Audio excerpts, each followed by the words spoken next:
राधे राधे। आप सभी का बांके बिहारी आशीर्वाद चैनल में स्वागत है।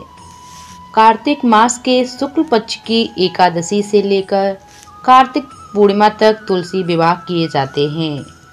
तुलसी विवाह के दिन सुहागिन महिलाएं माता तुलसी की पूजा अपने सुखी वैवाहिक जीवन का आशीर्वाद मांगती हैं। इस दिन पूरा विधि विधान से माता तुलसी और शालिग्राम का विवाह किया जाता है। शालिग्राम और माता तुलसी की विवाह से लेकर कुछ पौराणिक कथाएं हैं, जिन कथाओं को आज हम इस वीडियो में सुनेंगे। 23 नवंबर दिन गुरुवार को एकादशी या देव उठनी एकादशी को तुलसी विवाह किए जाते हैं। आइए सुनते हैं तुलसी और शालिग्राम के विवाह की कुछ प्रचलित कथाएं। सबसे पहली कथा है, नारद पुराण के अनुसार एक समय दैत्यराज जलंधर के अत्याचारों से ऋषि मुनि, देवता और मनुष्य सभी बेहद परेशान हो गए। वह बड़ा ही पराक्रमी और वीर था। इसके पीछे उसकी पतिव्रत धर्म का पालन करने वाली पत्नी वृंदा के पुण्यों का फल था, जिससे वह पराजित नहीं होता था।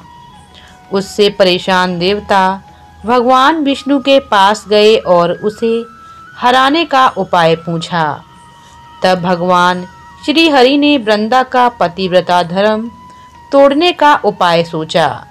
भगवान विष्णु ने जलंधर का रूप धारण कर वृंदा को स्पर्श कर दिया, जिसके कारण वृंदा का पतिव्रत धर्म भंग हो गया और जलंधर युद्ध में मारा गया।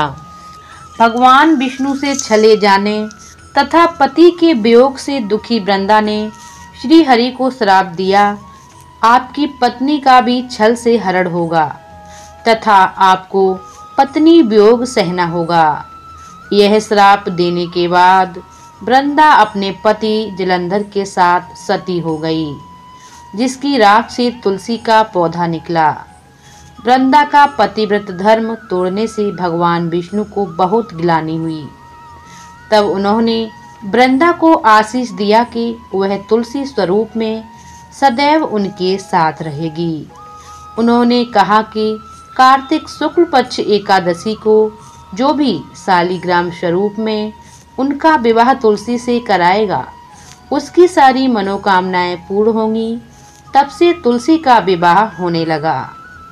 अब सुनते हैं तुलसी विवाह की दूसरी कहानी।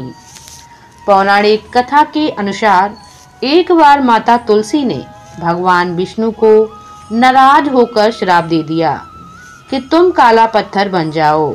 जिसके बाद इस श्राप से मुक्ति पाने के लिए भगवान विष्णु ने शालिग्राम पत्थर के रूप में अवतार लिया और तुलसी से विवाह किया। तभी से शालिग्राम और तुलसी के विवाह को एक त्योहार के रूप में मनाया जाता है। माता तुलसी को माता लक्ष्मी का ही एक अवतार माना जाता है। अब सुनते हैं तुलसी विवाह की तीसरी कथा। एक अन्य कथा के अनुसार एक परिवार में ननद भाभी रहती थीं। ननद अभी कुंवारी थी और वह तुलसी की बड़ी सेवा करती थी, पर भाभी को यह एक आंख नहीं सुहाता था। कभी कभी तो गुस्से में कहती, तेरा विवाह होगा तो तुलसी ही खाने को दूंगी तथा तुलसी ही दहेज में दे दूंगी।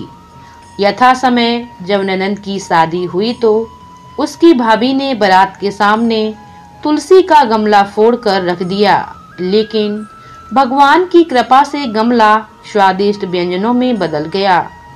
गहनों के बदले भी भाभी ने ननद को तुलसी की मंजरी पहना दी तो वह सोने के आभूषण में बदल गई।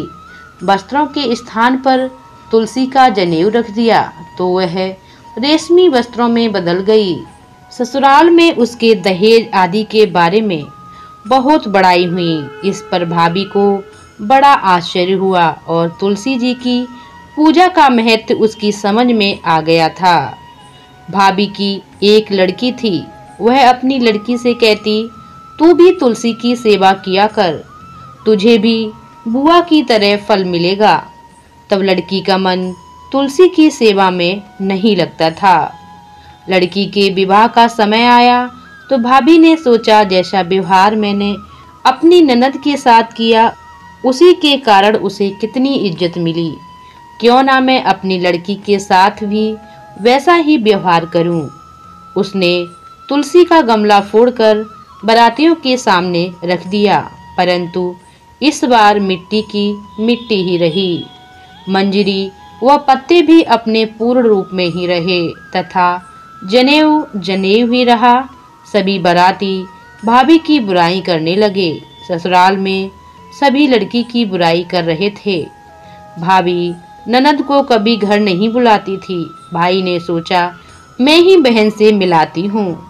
उसने अपनी इच्छा पत्नी को बताई तथा सौगात ले जाने के लिए कुछ मांगा। भाभी ने थैले में ज्वार भर दिया। और तो कुछ नहीं है, यही ले जाओ। वह दुखी मन से चला गया। भला बहन के घर ज्वार लेकर कौन जाता है। बहन के नगर के समीप पहुंचकर उसने एक गौशाला में गाय के सामने ज्वार का थैला उलट दिया। तब गोपालक ने कहा, हे भाई, सोना मोती गाय के आगे क्यों डाल रहे हो। भाई ने उसको सारी बात बता दी तथा सोना मोती लेकर प्रसन्न मन से बहन के घर चला गया। बहन बेहद प्रसन्न हुई। कथा की लोक श्रुति ये है कि तुलसी की सेवा से दाम्पत्य जीवन सुंदर और प्रागण्य होता है। अतः तुलसी विवाह के दिन यह लोक कथा अवश्य सुननी चाहिए और पढ़नी चाहिए। तो ये पौराणिक कथाएं आप लोगों को कैसी लगी? इन कथाओं को तुलसी विवाह के दिन सुने और पढ़िए। कार्तिक मास में इन कथाओं को जरूर सुने। चलिए मिलते हैं अगली वीडियो में।